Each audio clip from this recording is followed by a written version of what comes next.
Today, we don't want to do Martin Luther. Today, we want to do Malcolm X. That's what we want to do today. There's beauty in darker skinned women. You're right, they're not idols. No one should worship celebrities. Welcome to Agenda.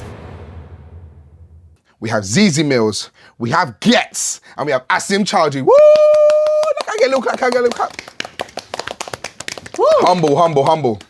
I feel like it's a time where creatives are being more and more appreciated. But the question I wanted to ask you guys is, do you think it's important for the entertainer, the artist, whatever they are as a creative, to have control in what they perpetuate? And Zeze, I'm gonna start with you. Whatever your message is, you have to understand that you're gonna influence people whether you like it or not. It's almost like a cop-out sometimes when artists say, oh, well, I don't want to be a role model. It's not my responsibility. I can't, I just want to live my life. Well, this is what comes hand in hand with what you do, and you have to understand that. So it's hard, don't get me wrong, and I don't think that means you have to be perfect. I just think you just have to be very mindful about what you're putting out and how much people you influence. God saying, place no idols before him. Now, a lot of people look at celebrities like idols, yeah? And I understand that. But at the same time, yeah, let not what I say or do control your life. I am not to be worshipped. No celebrity is to be worshipped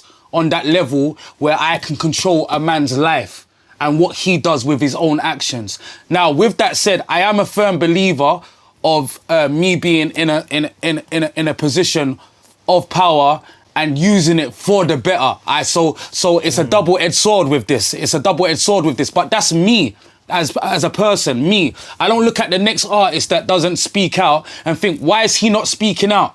I can't judge him. I don't know his situation, but I know that it's something that I feel deeply within myself. Sometimes when things are happening, I feel, you know what? I'm knowledgeable in this arena.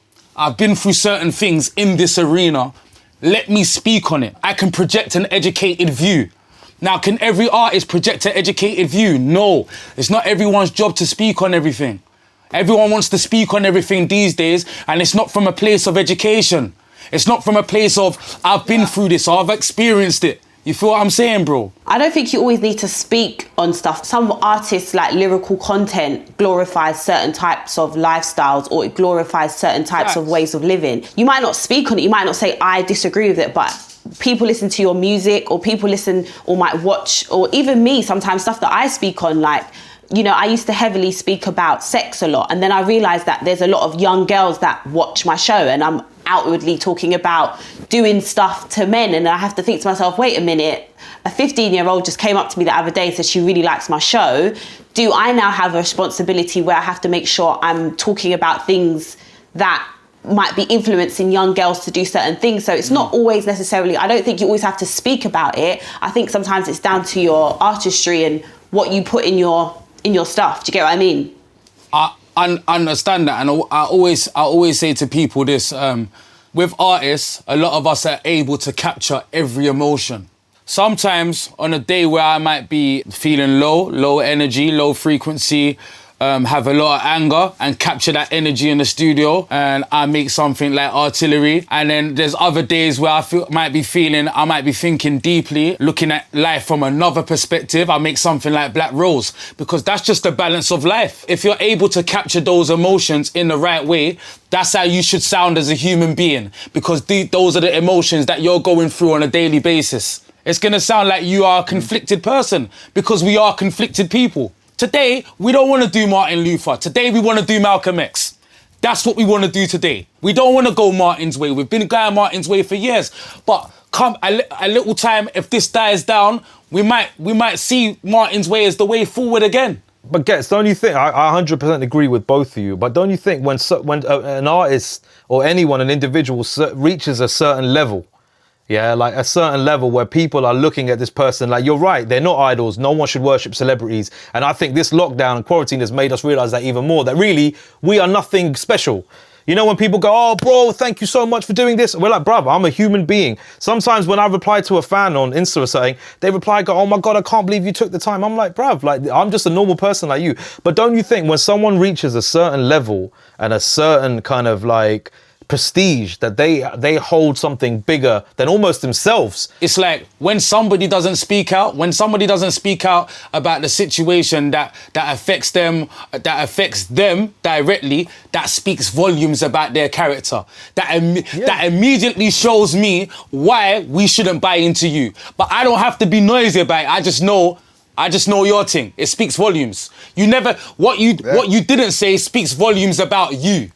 You know what I'm saying? And then we just leave it at that. We don't have to cancel them. We don't have to do that. But in my mind, I just know what you are. We know. Yeah, exactly. Yeah. Well, I think this leads on to where I wanted to go with you, Ghetts, in terms of your growth as an artist.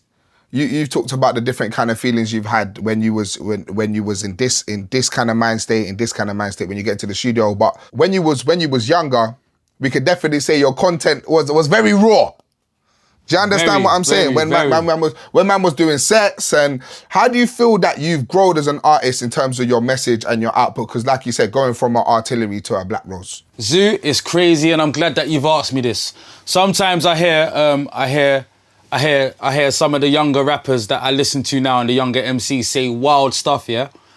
And for a minute I lose myself, then I have to remind myself, Ghetts, you had a chance to grow through this, you know? So now this sounds wild to you, but if you remind yourself of some of the lyrics you've written at that time, it was wild for that time. The grown-ups would have been listening to you like, this young man is wild. But guess what? My life got to change via the same music that I was making. As time went on, there's people that will say, my man's not hard no more. That's a compliment. That's a compliment. I'm not meant to be as hard as I was when I was 18. I'm not meant to be as hard as I was when I was 19. If I was that hard now, either I would be living the life of a waste man or I'd be lying. When people get onto the younger artists, my thing is, let them grow. Let them see life through a different situation. When you're not in the hood every day, you're traveling from country to country, meeting with different cultures, meeting from people from around the world, and then you start to understand, boy, the world's bigger than the block, you know.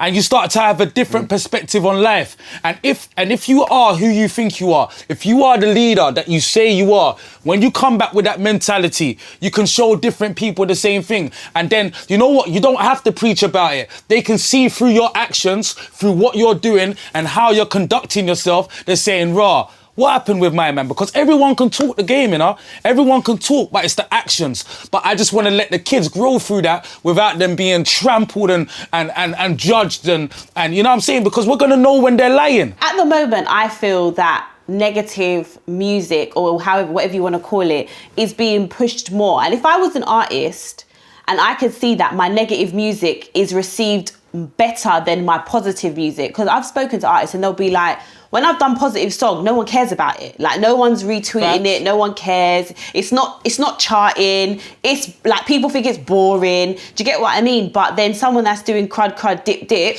they're all over. And as things are progressing with like social media, do you get what I mean? We understand that social media online presence is very important when it comes to almost like selling records. Do you get what I mean? Because everyone now buys into the artist instead of sometimes even their music. I think there's a difference of talking about your surroundings and saying, this is what I'm going through on a day-to-day basis. It's hard, it's this, instead of saying, do you know what? Yeah, I went cunch and I did this and come catch me if you can. Like, to me, that's wild. I'm like, there's 13-year-olds listening to this and they think that this is like real, this is real life. And like Ghetts said, sometimes that it's not even real life. You have never been cunch. You've never done anything that's mad, but you're here saying that you have. Do you get what I mean? I hear both of you. And as obviously a long-time fan of Ghetts and listening to you from back in the day, I think there is a difference. Like, you know, I'm in my 30s and, you know, I grew up around Ghetts' era, you know, listening to that. So I was more of a hip-hop guy, but when grime first started, I think the difference, the music the youths are listening to now is the artistry and the lyricism. See, even if you go back in the day to Ghetts' era and you listen to Ghetts' bars, that is some intricate lyricism going on the same level as the hip hop I was listening to. Big Pun and Big L and all them mans. Ghetts and Wretch and Dizzy, they were doing the same thing lyrically. And then their generation spawned the generation of Zoos and AJ Tracy's, who are also lyrical. And that's my issue with it. The drill stuff and all that, Yes, of course, I get it. I can bump it. I can enjoy it. But the artistry, where's the effort? Where's the poetry? Where's the lyricism? You could be talking crud. Artillery is a fucking aggressive song, but lyrically, you write that shit down, bruv. That's some complex writing going on, and that inspires people to go, okay, there's an artistry that's missing. I feel there's a lyricism missing to it. It's too simplistic. And yes, I know that simple stuff sells, but look, these guys were lyrical and they were selling. They were still kings of their time. So it's like, you know what? I realized that music is about vibration, right? And vibration is making people move. Now, what's weird about lyricism, yeah? Some lyricists are boring as hell. I ain't gonna lie to you. For real. I'll be real, somebody can put together 1,000 words sometimes and I say, yeah, you ate a dictionary, well done. Good for you. But it's bored. it bored the hell out of me. So it's a balance. What I like about these new kids is that the vibe. Like it's like sometimes I don't listen to it with my ears, I listen to it with my heart and just energy, and I feel a vibe and I love it, and you know what I'm saying? But I agree with you. What I just ask from artists, if we're all as real as we say we are, all I'm asking is that there's meant to be dynamic across the subject matter. If we are all as real as we say we are, that's all I'm saying. Ghetts, you was talking about when you made the song Black Rose, and I think that was a moment for the game to where people kind of realised how people could use their power to touch on subjects. And I remember you going on the news and talking about it, and I think it was a moment for the culture to take a step back and realise, you know what? Sometimes, as much as you said we shouldn't idolise people, which is I think is definitely true, but sometimes spreading a message like the one you spread, it can affect people that have needed to hear that, you know? And how was your thought process when the song Black Rose came out and kind of the reaction to it? Bro, we are in a visual era. If it's not a visual, it don't exist. I was like, I'm gonna have to shoot this and I wanna shoot a powerful video. But it was more just like understanding. Now, I have little arguments in the car with my brethren. We all have our types, right? And what I've realised over the years is that I'm forever pulling brothers up. Like, not in the open, but like behind closed doors. Yo, my fam, like, what are you talking about, fam? Like it's all right to have your preference, but let's not be disrespectful when your cousin or your mum or your sister's one of the most beautiful women I've ever seen. Like, that was the conversation behind closed doors. And then I come to realise that this was happening in loads of different groups and circles and different places, and it was a normal thing to do. And I was thinking, nah, man, like, bruv, like, come on, fam, like, man's got to talk about it, you know what I'm saying? And I wanted to talk. I was thinking, okay, what would it be like from my daughter's perspective in years to come?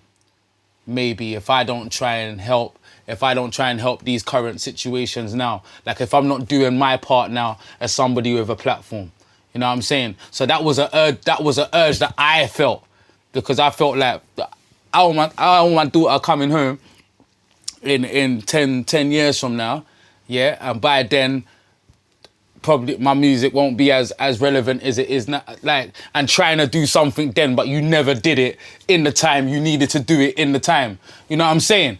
That was just basically my whole thought process of that. The issue of colorism in our country is definitely a very, very interesting one. It affects us all in different ways, you know, and I think when you touch on these subjects, it definitely opens up certain conversations with people. Zeze, I know you've been very vocal about this through your social media outlets.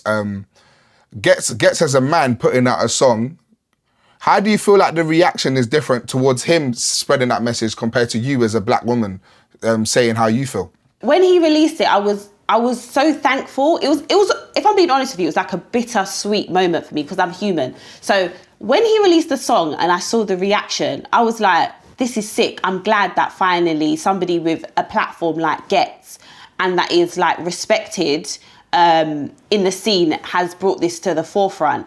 But when I was reading through the comments and I just saw like everyone like, yeah, bro, that's what I'm saying, bro. And I was just like, wait a minute. I've been saying this for like the past year. What's going on here? Like, I've literally been dragged for saying exactly what he said, but obviously he's done it in a more artistic way. And a lot of people are saying, yeah, but it's the way you say it. It's the way you said it. And I'm like, but the message is still the same. And that should be the main thing. It doesn't matter if you feel like Ghetts has said it in a more calmer, artistic way. And I've sounded like a quote unquote angry black woman, because whenever I've spoken about colorism, I've just been told, oh, you're angry or you're bitter. Do you get what I mean? So it was like a bittersweet moment. It was like, finally, somebody is kind of saying what I've been saying, and it's coming from a man, and I'm glad it's a man with a platform. But it was a bit like, why when I was saying it was I bitter? There's beauty in darker skinned women. Do you get what I mean? So it was annoying, but at the end of the day, because I've always said it's not just about me, I put myself to the side, and I just was happy that there was awareness about it on a larger scale, and people was actually agreeing with him. And you're 100% right about, the angry black female. Like, they use that as a tool to gaslight you and to say, and to discredit what you're saying. And whenever you show any emotion, she's an angry black woman. It's bullshit, you know what I mean? It's the way they just completely brush you off and go, well, she's emotional, she's irrational. And they do that to all women, you know what I mean? But black women especially, because of that stupid stereotype. But I think it comes down to self-worth. And with a song like Black Rose, it teaches little black girls, little girls of any color, to question, why am I not? It's about self-worth. Like, if you don't see it, then you can't believe it. You know, I always say you got to see it to be it.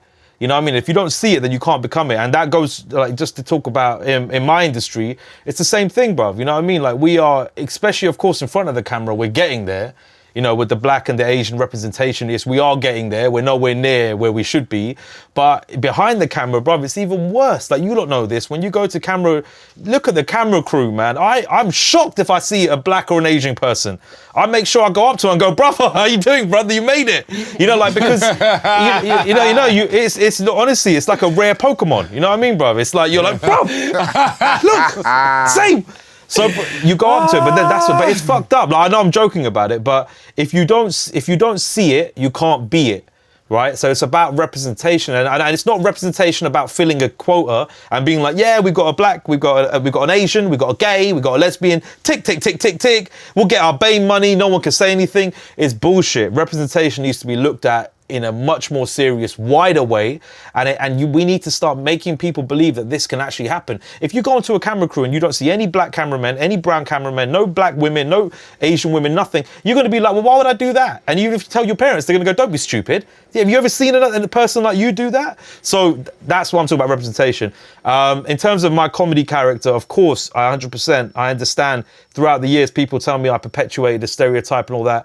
I'm always ready to challenge anyone on that. My character, I'm from Hounslow.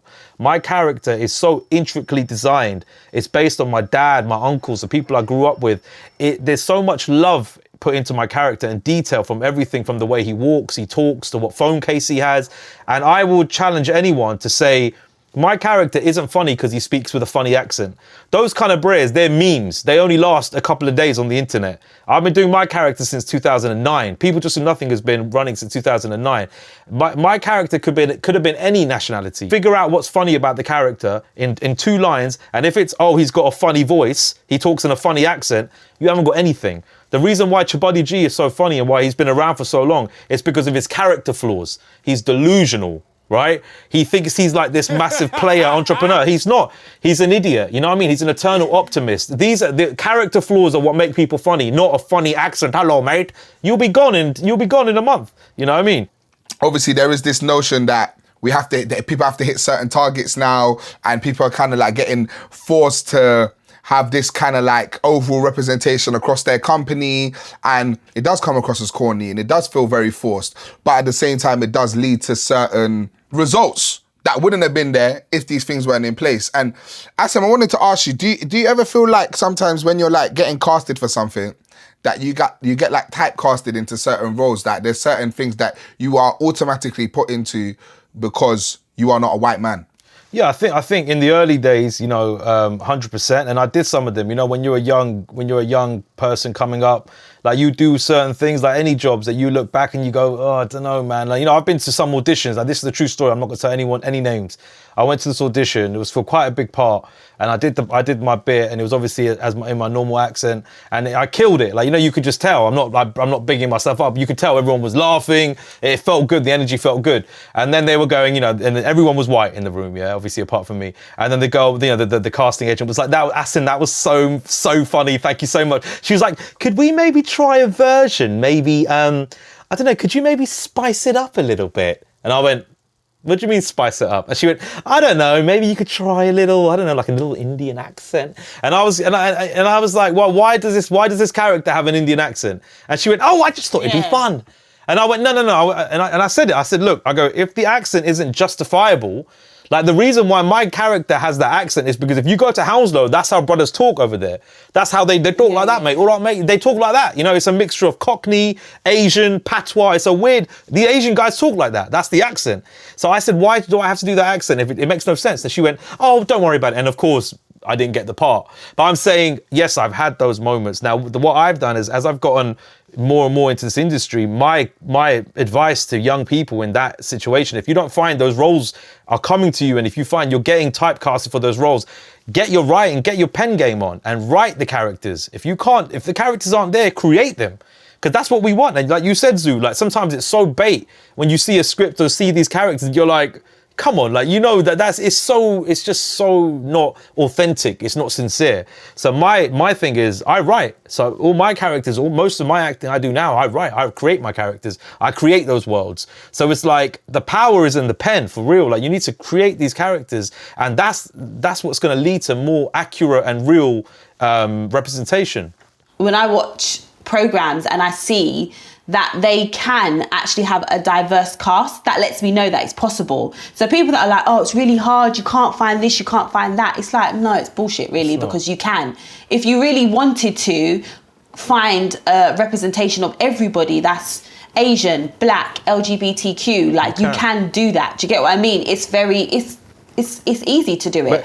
So it's easy. It's like, you know, it's normalizing it, isn't it? It's like, it's making it normal. Yeah. It's like real life, like Zoo's show as well. Like that, he's normalizing 3 Muslim brothers out there cooking and eating and fasting and Ramadan. So because it's normal, because that's what happens in real life, isn't it? People eat halal food, people fast, people are Muslim, people are Black, people are Asian, people are gay. That's real life. So you normalize those things, and then you'll see them in the wider, you know what I mean, in the entertainment industry. But we don't. They feel like they have to create that. You don't need to create it. It's there. You want to see yourself to believe that you can do something. You need to see yourself in it or in represented, and that's to do with magazines, that's to do with things online.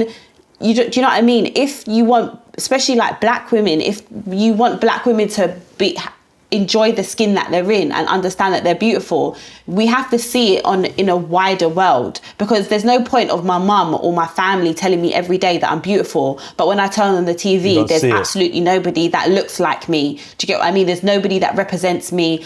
There's like, everyone they're calling beautiful is nothing to do with what I look like. Of course you're going to grow up to not want to be who you are. Do you get what I mean? So it's so important, and I think it does need to be done deliberately. And I don't care if people are like, oh, well, but what if the Black girl's not the right person for the job? Oh, well, there's been loads of times when the white girl's not the right person for the job, but she got the job. Now there's like this new thing of like racially ambiguous girls. So you don't actually know what they are either. So it's like, so you've got like, it's a thing where it's like, they could be a tanned white girl, they could be Italian, they could be mixed race, but you don't know if they're mixed race. So now, like if you go on a lot of these like high street fashion pages, it's usually racially ambiguous girls that are modeling the stuff, or racially ambiguous girls that are cast in, you know, like music videos or sitcoms and all these kind of things, because it appeals to the masses. Now, is it wrong? Because if Black people only take up a small percentage of the UK, who are they going to appeal to? They're going to appeal to the majority, which is they want to make sure everyone can identify with this person on screen. So now they've got these racially ambiguous girls where they could relate to everybody. Ghetts, how do you feel in terms of like representation for yourself in terms of the wider scale of things in the UK? Because obviously within grime music, within rap culture right now, you know, the man them are in the charts now. Things are definitely moving forward. But how do you still feel represented as a black man living in the UK? Because I am from the grime scene, I really have this independent way of thinking. I can't rely on, like my man said, you know, the power's in the pen. So if there's no roles, create something for yourself. Like, that's just been my attitude. That's been my attitude, you know what I'm saying, fam? I'm from an era where there weren't even no radio. So man them said, fuck radio, and made fuck radio. You know what I'm saying? So it's just always been that. That's just always been my thing. Like, I can't wait for somebody to give me something. You know what I'm saying? It's like now, sorry to do this, but it's like, okay, people are being oppressed.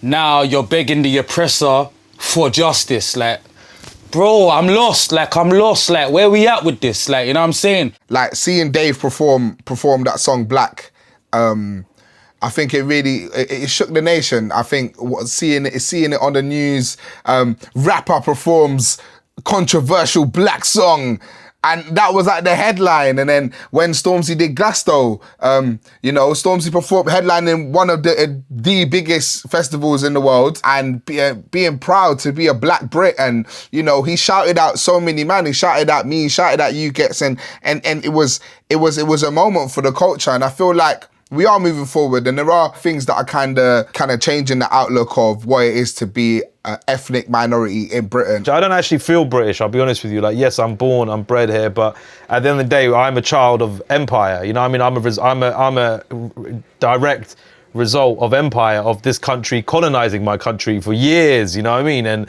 stealing our culture and stealing so much from us, and then we're here. I call this cashback. We're getting some cash back right here. So what I would say is I don't really feel British. I think what we've done, and it's unique, I think we've created our own culture. What you touched on, the fact that we have all created our own platforms, like Zeze's built up her lane so far now, that if you need someone to chat to someone, if you need a presenter, that's who you're thinking of straight away. Asim has created his own lane in terms of being in massive Netflix programs and films and doing their own thing for People Just Do Nothing, which was on your own channel, you know, which you've built up yourself, and gets yourself becoming one of the biggest artists in the game from, like you said, saying F radio. Wow. I love it. Wow. I'm proud of your generation, Zuu. I'm proud of the generation under you. You lot have taken the baton and taken it to somewhere else. That's the word, man. Proud. Yeah, and I think the thing they tried to sum it up here as is urban. Yeah, that's mad. Yeah. But big love, everyone. Big love. This has been a really amazing chat. Thank you to everyone that has locked in and listened. Myself, Big Zuu. Big up Zeze Millz. Big up Asim Chaudhry, and big up Ghetts. You done know. Boom. Hey.